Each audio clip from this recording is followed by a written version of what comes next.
धृतराष्ट्र, पांडु और विदुर के लालन पालन का भार भीष्म के ऊपर था। तीनों पुत्र बड़े होने पर विद्या अध्ययन के लिए भेजे गए। धृतराष्ट्र बल विद्या में, पांडु धनुर्विद्या में तथा विदुर धर्म और नीति में निपुण हुए। युवा होने पर धृतराष्ट्र अंधे होने के कारण राज्य के उत्तराधिकारी न बन सके। विदुर दासी पुत्र थे, इसलिए पांडु को ही हस्तिनापुर का राजा घोषित किया गया। भीष्म ने धृतराष्ट्र का विवाह गांधार की राजकुमारी गांधारी से कर दिया। गांधारी को जब ज्ञात हुआ कि उसका पति अंधा है तो उसने स्वयं अपनी आंखों पर पट्टी बांध ली। उन्हीं दिनों यदुवंशी राजा शूरसेन की पोषित कन्या कुंती जब सयानी हुई तो पिता ने उसे घर आए हुए महात्माओं के सेवा में लगा दिया। पिता के अतिथि गृह में जितने भी साधु महात्मा, ऋषि मुनि आदि आते, कुंती उनकी सेवा मन लगा कर किया करती थी। एक बार वहां दुर्वासा ऋषि आ पहुँचे। कुंती ने उनकी भी मन लगा कर सेवा की। कुंती की सेवा से प्रसन्न होकर दुर्वासा ऋषि ने कहा, पुत्री, मैं तुम्हारी सेवा से अत्यंत प्रसन्न हुआ हूँ, अतः तुझे एक ऐसा मंत्र देता हूँ जिसके प्रयोग से तू जिस देवता का स्मरण करेगी वह तत्काल तेरे समक्ष प्रकट होकर तेरी मनोकामना पूर्ण करेगा। इस प्रकार दुर्वासा ऋषि कुंती को मंत्र प्रदान करके चले गए। एक दिन कुंती ने उस मंत्र की सत्यता की जांच करने के लिए एकांत स्थान पर बैठकर उस मंत्र का जाप करते हुए सूर्यदेव का स्मरण किया। उसी क्षण सूर्यदेव वहां प्रकट होकर बोले, देवी, मुझे बताओ कि तुम मुझसे किस वस्तु की अभिलाषा करती हो। मैं तुम्हारी अभिलाषा अवश्य पूर्ण करूंगा। इस पर कुंती ने कहा, हे देव, मुझे आपसे किसी भी प्रकार की अभिलाषा नहीं है। मैंने तो केवल मंत्र की सत्यता परखने के लिए ही उसका जाप किया है।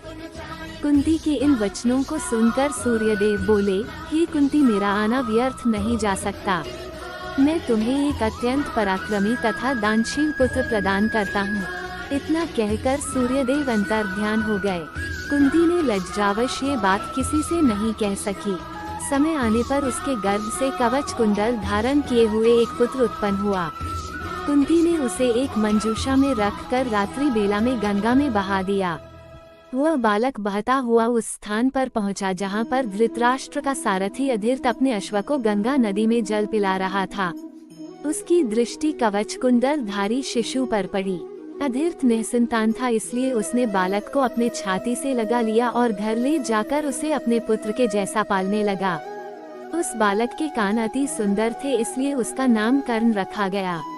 कर्ण गंगाजी में बहता हुआ जा रहा था कि महाराज धृतराष्ट्र के सारथी अधीर्त और उनकी पत्नी राधा ने उसे देखा और उसे गोद ले लिया और उसका लालन पालन करने लगे।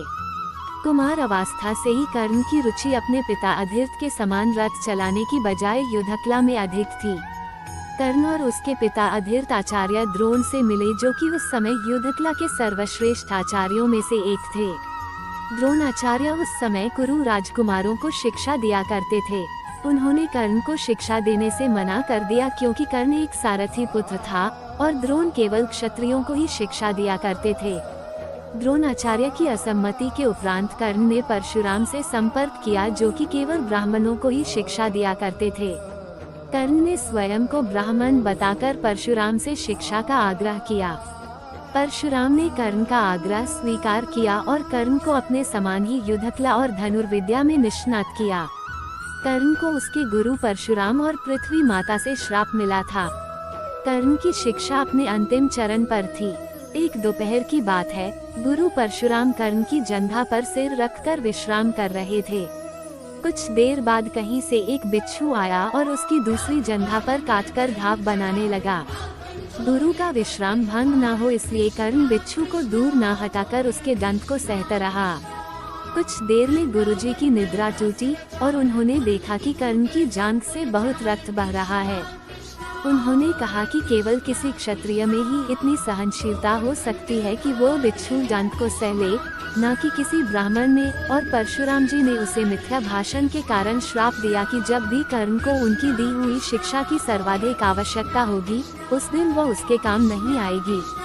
कर्ण, जो कि स्वयं ये नहीं जानता था कि वह किस वंश से है, ने अपने गुरु से क्षमा मांगी और कहा कि उसके स्थान पर यदि कोई और शिष्य भी होता तो वो भी यही करता।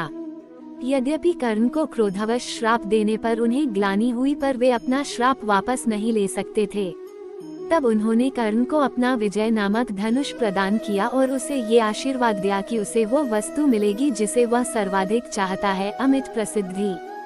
कुछ लोककथाओं में माना जाता है कि बिच्छू के रूप में स्वयं इंद्र थे, जो उसकी वास्तविक क्षत्रिय पहचान को उजागर करना चाहते थे।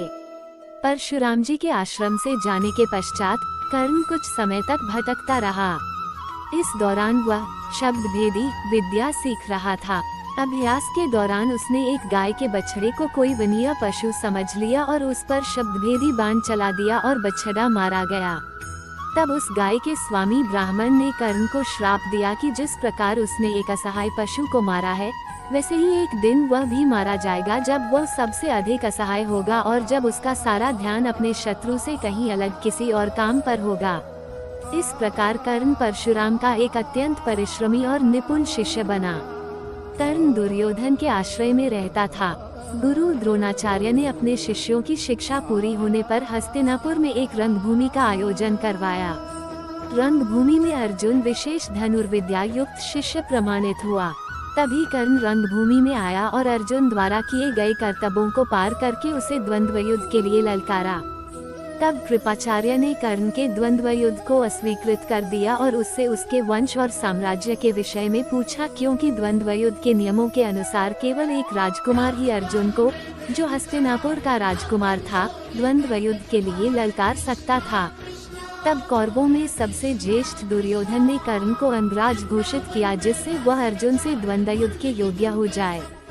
जब कर्ण ने दुर्योधन से पूछा कि वो उससे इसके बदले में क्या चाहता है, तब दुर्योधन ने कहा कि वो केवल ये चाहता है कि कर्ण उसका मित्र बन जाए। इस घटना के बाद महाभारत के कुछ मुख्य संबंध स्थापित हुए, जैसे दुर्योधन और कर्ण के बीच सुदृढ़ संबंध बने, कर्ण और अर्जुन के बीच तीव्र प्रतिद्वंद्विता और पांडवों तथा कर्ण के बीच वैमनस्य। कर्ण दुर्योधन का एक निष्ठावान और सच्चा मित्र था। यद्यपि वह बाद में दुर्योधन को खुश करने के लिए द्यूत क्रीड़ा में भागीदारी करता है, लेकिन वह आरंभ से ही इसके विरुद्ध था। कर्ण शकुनी को पसंद नहीं करता था और सदैव दुर्योधन को यही परामर्श देता कि वह अपने शत्रुओं को परास्त करने के लिए अपने युद्ध कौशल और बाहुबल का प्रयोग करे, न कि कुटिल चालों का। जब लाक्षागृह में पांडवों को मारने का प्रयास विफल हो जाता है, तब कर्ण दुर्योधन को उसकी कायरता के लिए डांटता है और कहता है कि कायरों की सभी चालें विफल ही होती हैं, और उसे समझाता है कि उसे एक योद्धा के समान कार्य करना चाहिए और उसे जो कुछ भी प्राप्त करना है, उसे अपनी वीरता द्वारा प्राप्त करे। चित्रांगद की राजकुमारी से विवाह करने में भी कर्ण ने दुर्योधन की सहायता की थी। अपने स्वयंवर में उसने दुर्योधन को अस्वीकार कर दिया और तब दुर्योधन उसे बलपूर्वक उठा कर ले गया। तब वहां उपस्थित अन्य राजाओं ने उसका पीछा किया, लेकिन कर्ण ने अकेले ही उन सबको परास्त कर दिया। परास्त राजाओं में जरासंध, शिशुपाल, दंतवक्र, साल्व और रुक्मी इत्यादि थे। कर्ण की प्रशंसा स्वरूप जरासंध ने कर्ण को मगध का एक भाग दे दिया। भीम ने बाद में श्री कृष्ण की सहायता से जरासंध को परास्त किया, लेकिन उससे बहुत पहले कर्ण ने उसे अकेले परास्त किया था। कर्ण ही ने जरासंध की इस दुर्बलता को उजागर किया था कि उसकी मृत्यु केवल उसके धड़ को पैरों से चीरकर 2 टुकड़ों में बांटकर हो सकती है।